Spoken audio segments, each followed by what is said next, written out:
Something happened 10 days ago that most American news networks covered for about 90 seconds before moving on to the next story, and I need you to understand why those 90 seconds should have been 30 minutes. Serious.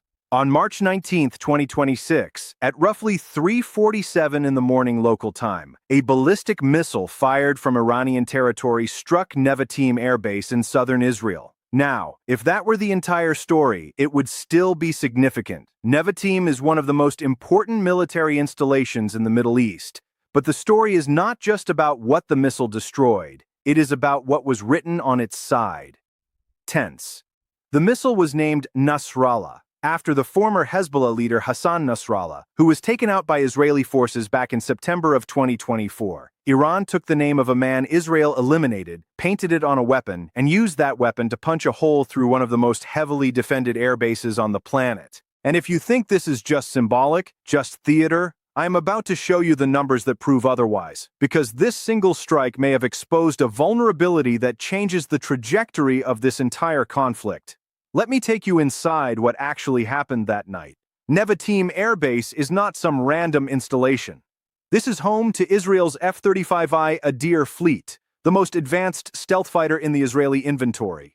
We are talking about aircraft that cost roughly $125 million each, planes specifically designed to penetrate deep into hostile airspace and strike hardened targets in places like Iran. Israel purchased 50 of these jets. They are the backbone of Israel's long-range strike capability. Nevatim also hosts refueling tankers that allow those jets to reach targets thousands of miles away, and the base is protected by multiple layers of the most sophisticated air defense systems ever built: Arrow, David Sling, Iron Dome, Patriot batteries. This base was built to survive exactly the kind of attack Iran just carried out. And it did survive, but survival and success are not the same thing. Here is how the attack unfolded. The first wave was drones, roughly 20 Shahed-type loitering munitions. These are slow-moving, relatively inexpensive unmanned aircraft that cost maybe $50,000 each. They fly at about 180 kilometers per hour, which is slower than a Cessna. Israeli radar picked them up immediately. Iron Dome batteries engaged. These drones were never going to reach the base, and that was the point. They were not the attack. They were the opening act. While Israeli air defenses were busy tracking and engaging those drones, 4 ballistic missiles launched from positions in western Iran, approximately 1,500 kilometers from Nevatim. These were the Nasrallah missiles, medium-range solid-fuel ballistic weapons derived from Iran's established missile families. Flight time from launch to impact, roughly 12 minutes. Israeli early warning satellites detected the launches. The Arrow system went active. The clock was ticking. The first missile was intercepted at about 80 kilometers altitude by an Arrow 3 exo-atmospheric interceptor. Clean hit. The missile was destroyed high in the atmosphere, debris scattering harmlessly over the desert. The second missile was caught at around 40 kilometers by an Arrow 2. Another successful interception. At this point, the system was performing exactly as designed. 2 for 2. The third missile is where the situation shifted. 2 Arrow 2 interceptors were fired at it. Both missed. This missile's warhead was executing evasive maneuvers during its descent phase, something that dramatically complicates the intercept calculation. A third interceptor was launched and detonated close enough to damage the warhead, knocking it off course. The missile came down tumbling and unguided, impacting about 400 meters outside the base perimeter. It cratered a road, destroyed 2 civilian vehicles, and injured 3 people. Damaging but not catastrophic. Then came the fourth missile. Israeli officials later said the defense system experienced a technical issue during this engagement. Whatever the cause, the fourth Nasrallah missile was not intercepted.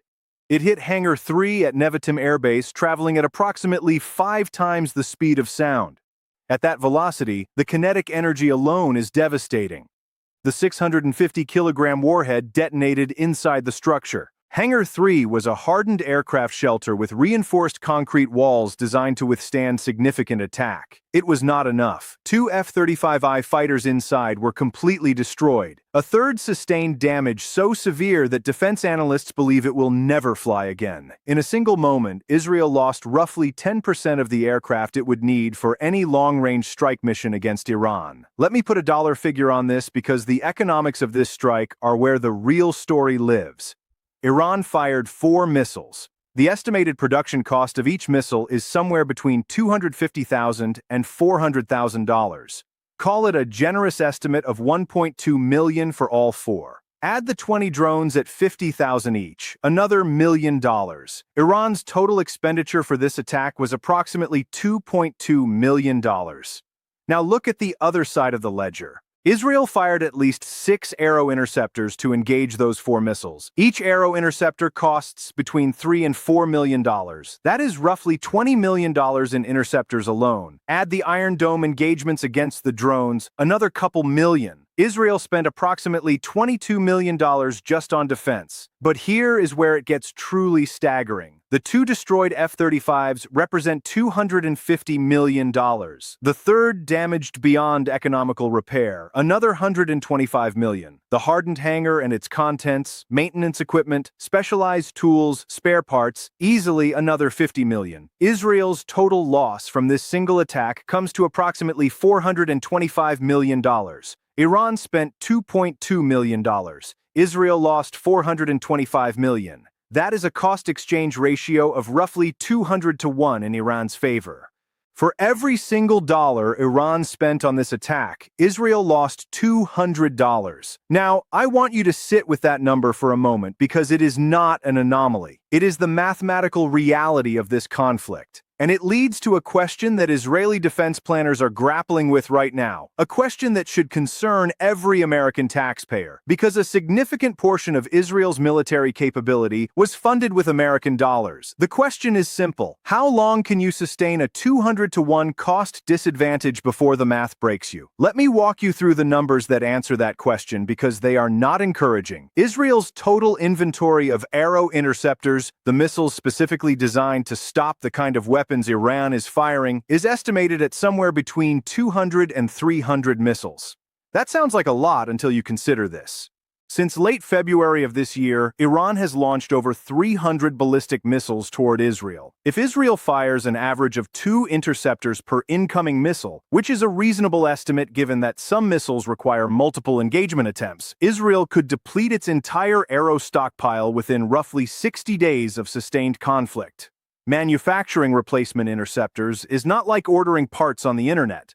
These are extraordinarily complex weapon systems with specialized components, lengthy production timelines, and limited manufacturing capacity. Replenishing stockpiles takes months. Iran is depleting them in weeks. Meanwhile, Iran's missile production infrastructure is substantial. Iranian defense industries can manufacture an estimated 300 to 500 medium-range ballistic missiles per year, and they have been building inventory for 2 decades. Current intelligence estimates suggest Iran has between 2,000 and 3,000 ballistic missiles available. Israel has maybe 250 Arrow interceptors left. The disparity is enormous, and it brings us to a concept that military strategists have discussed for years, but that is now playing out in real time. Missile defense, no matter how sophisticated, has a fundamental limitation. It is always more expensive to intercept than to fire. The attacker can always produce more cheaply than the defender can defend. This is not a flaw in Israeli technology. Israeli air defense systems are genuinely the most capable in the world. This is a structural reality of modern warfare that no amount of technology can fully overcome when the attacker has sufficient volume. Let me explain why the name on this missile matters as much as its payload, because this is the dimension of this conflict that almost no one in American media is discussing adequately. Hassan Nasrallah led Hezbollah for over 3 decades. He transformed it from a militia into what many analysts considered the most capable non-state military force in the world, with an arsenal exceeding 100,000 rockets and missiles. When Israel killed him in September 2024, it was a major tactical achievement. Nasrallah was a genuine strategic adversary, and his removal disrupted Hezbollah's command structure. But Iran operates on a different strategic timeline than most Western nations. Iran's leadership understands something about martyrdom that is deeply embedded in the culture and history of the region. A dead leader can become more powerful as a symbol than he ever was as a commander. By naming a missile after Nasrallah, Iran accomplished several things simultaneously. First, every time a Nasrallah missile is fired at Israel, Iranian state media broadcasts it as a continuation of his legacy. The message to audiences across the region is unmistakable. Israel killed our leader. His name now strikes back. You cannot kill an idea. You cannot intercept a symbol. Second, every fragment of that missile recovered from an impact site bearing the name Nasrallah becomes propaganda material. Photographs of those fragments circulate on social media platforms, in news broadcasts, in recruitment materials. For every young person across the Middle East who admired Nasrallah, these images carry profound emotional weight. Third, and this is the most strategically significant aspect, it reframes every Israeli tactical success as raw material for Iranian strategic narrative. Israel assassinated Nasrallah. Iran turned his death into a weapon. The harder Israel strikes, the more material Iran has for this kind of symbolic warfare. It creates a paradox where Israeli military victories feed Iranian strategic advantages. Now, I want to be very careful here, because this is not about taking sides. This is about understanding the dynamics at play. Israel faces genuine security threats. Iran's missile program represents a real and growing danger, but understanding how Iran leverages psychology alongside technology is essential for anyone trying to comprehend where this conflict is heading. Let me talk about what this means for Israel's military posture, because the destruction of those F-35s has implications that go well beyond 3 lost aircraft. Israel's entire military doctrine is built on air superiority. The ability to dominate the skies, to strike targets at will, to provide close air support for ground operations, this is the foundation of how Israel projects power. The F-35I is the tip of that spear. It is the only platform in Israel's inventory capable of penetrating the kind of advanced air defense systems that Iran and its allies operate.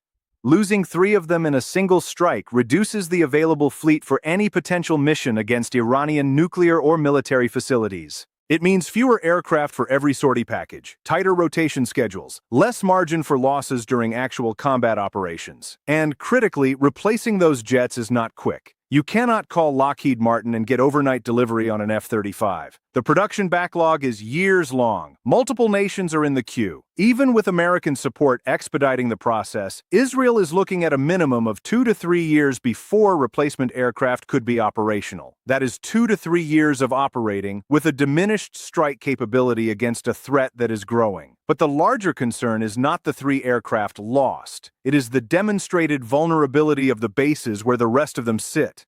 If Iran can hit a specific hangar at Nevatim with that level of precision, they can hit any hangar at any base in Israel. Nevatim, Tel Naf, Hatzor, Ramat David, these installations host everything from additional F-35s to refueling tankers to airborne early warning aircraft. If those bases become untenable because Iranian missiles can reliably strike them, Israel's entire air force is at risk. And without air power, the strategic equation changes fundamentally. This raises an uncomfortable question about the accuracy of this strike. Hitting a specific building inside a military base from 1,500 kilometers away requires either extremely precise guidance systems or extremely good targeting intelligence, possibly both. Previous assessments of Iranian missile capabilities suggested accuracy measured in hundreds of meters, meaning you could hit the general area of a base but not a specific structure within it. This strike suggests those assessments may need significant revision. Either Iranian guidance technology has improved more rapidly than analysts expected, or Iran has access to targeting data, satellite imagery, intelligence about which hangars contain which assets that is far more detailed than previously believed. Neither possibility is reassuring for Israeli security planners. Let me now turn to what this means for the United States, because this is not a regional issue that Americans can observe from a comfortable distance. The United States has provided Israel with over 100 $250 billion in military aid over the decades. A significant portion of the equipment being destroyed or expended in this conflict was funded with American tax dollars. Every Arrow interceptor that launches is money from the American defense budget. Every F-35 that burns is an aircraft built in American factories with American technology. But the implications go beyond money. The same Nasrallah missile that hit Nevatim has sufficient range to reach every American military installation in the Middle East. The bases in Iraq, the bases in Syria, the facilities in Kuwait, the massive installations in Qatar and the UAE, all of them fall within the demonstrated range of this weapon system. The same solid fuel technology that allows rapid launch with minimal warning applies equally to strikes against American forces. The same maneuverable warhead that complicated Israeli intercept attempts would pose identical challenges for American Patriot and THAAD systems defending those bases. This is not hypothetical. Iran has demonstrated the capability. The technology is proven. The only remaining variable is intent. And for American military planners, counting on intent rather than capability is not a strategy. It is a hope. Now, I want to address the interception rate issue because this is the trend line that defense analysts are watching most closely, and it tells a deeply concerning story. In the early days of this current round of hostilities, Israeli air defenses were intercepting incoming missiles at roughly 90%. That is extraordinary performance by any standard. 9 out of 10 missiles stopped before reaching their targets. But as the conflict has continued, that rate has been declining. Current estimates place the interception rate somewhere between 70 and 80%. The Nevatim attack illustrated this. 4 missiles were fired, 3 were engaged, 1 got through. That is a 75% interception rate. Now, the difference between 90% and 75% might sound modest, but in military terms, it is enormous. At 90%, if Iran fires 100 missiles, 10 get through. That is manageable. Painful, but manageable. At 75%, 25 get through. That is a fundamentally different threat picture. And if the trend continues, if the rate drops to 60%, 40 missiles out of 100 are hitting their targets. At that point, air defense is no longer protecting you. It is reducing damage. There is a meaningful difference. Why is the rate declining? Several factors. Iran is adapting its tactics with each wave, using decoys more effectively, timing salvos to overwhelm defense capacity, employing maneuverable warheads that complicate intercept geometry. Israeli interceptor stockpiles are finite, and there may be pressure to be more selective about which targets to engage, preserving missiles for the highest value threats. And sustained operations put stress on equipment, crews, and systems in ways that degrade performance over time. This is the attrition equation that sits at the heart of this conflict, and it favors Iran. Not because Iranian technology is superior, it is not. Israeli defense systems are generations ahead, but because the fundamental economics of attack versus defense in the missile age favor the shooter. It is cheaper to fire than to intercept. It is easier to produce offensive missiles than defensive ones, and the attacker gets to choose when, where, and how to strike, while the defender must be ready everywhere, all the time. So what are Israel's options going forward? Let me walk through them because none of them are clean. The first option is to continue the current approach. Keep intercepting what you can, absorb the hits you cannot stop, repair damage, replace losses, and hope the conflict ends before stockpiles are exhausted. This is essentially a bet that diplomatic or political pressures will bring Iran to the table before the math becomes unmanageable. The problem is that Iran appears to be in no hurry. Their costs are low, their stockpiles are deep, and the strategic narrative they are building strengthens with each passing day. The second option is to go after the source. Strike Iranian missile production facilities, launch sites, and command infrastructure. Eliminate the threat at its origin. On paper, this sounds decisive. In practice, it is extraordinarily difficult. Iranian facilities are dispersed across a vast country, many of them buried deep underground in hardened bunkers. Striking them would require exactly the kind of deep penetration air missions that rely on the F-35 fleet, a fleet that just got smaller by 10%. It would require massive logistical support, aerial refueling, electronic warfare, suppression of Iranian air defenses. The mission would almost certainly incur losses of additional aircraft, and even a successful campaign would not eliminate the threat entirely, because you cannot destroy knowledge and industrial capacity overnight. Iran would rebuild. The third option is the one that keeps strategists up at night because it represents a fundamental escalation that nobody wants to contemplate openly, but that becomes more plausible as conventional options narrow. If air defense becomes unreliable and conventional strike capabilities are insufficient, the pressure to employ unconventional means increases. I am not making predictions here. I am describing the logic that drives escalation ladders in military planning, and that logic becomes more relevant as the attrition equation tightens. There are also diplomatic options, and they deserve serious discussion even though they get less attention than military scenarios. International pressure, negotiated ceasefires, security frameworks that address the underlying tensions, these are not naive aspirations.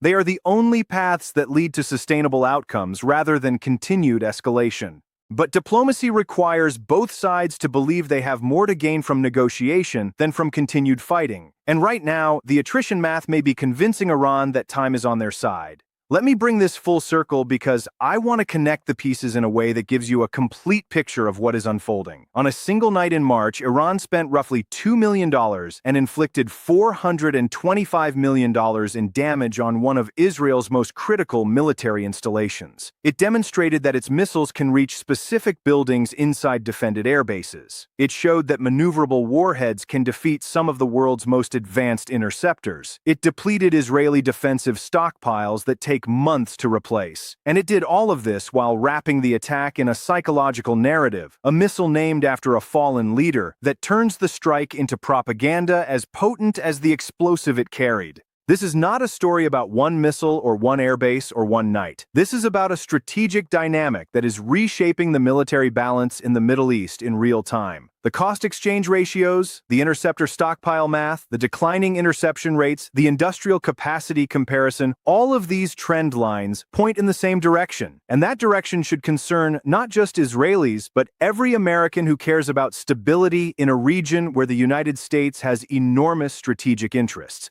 Thousands of military personnel and decades of investment. The conventional wisdom for years was that Israel's technological superiority and American backing made it militarily unassailable. That may still be broadly true. But this conflict is testing that assumption in ways it has never been tested before, and the results so far suggest that the gap between technological superiority and strategic invulnerability is wider than many assumed. Iran has not matched Israeli technology. It has found a way around it. Volume over precision, attrition over engagement, symbolism alongside explosives. It is not the strategy anyone expected. But looking at the numbers, looking at the cost ratios, looking at the stockpile math, looking at that name painted on a missile casing pulled from the rubble of a $500 million hangar, it is a strategy that is working. The question now is not whether this approach is effective. The evidence from Nevatim answers that.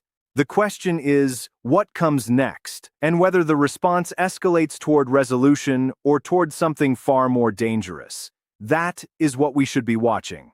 That is what those 90 seconds of news coverage should have explored. And that is why this matters to every single one of us, because what happens next in this conflict will shape the security landscape that affects American lives, American interests, and American choices for years to come. I will keep covering this as it develops because this story is far from over. If this kind of analysis is what you come here for, make sure you are subscribed so you do not miss what comes next. I will see you in the next one.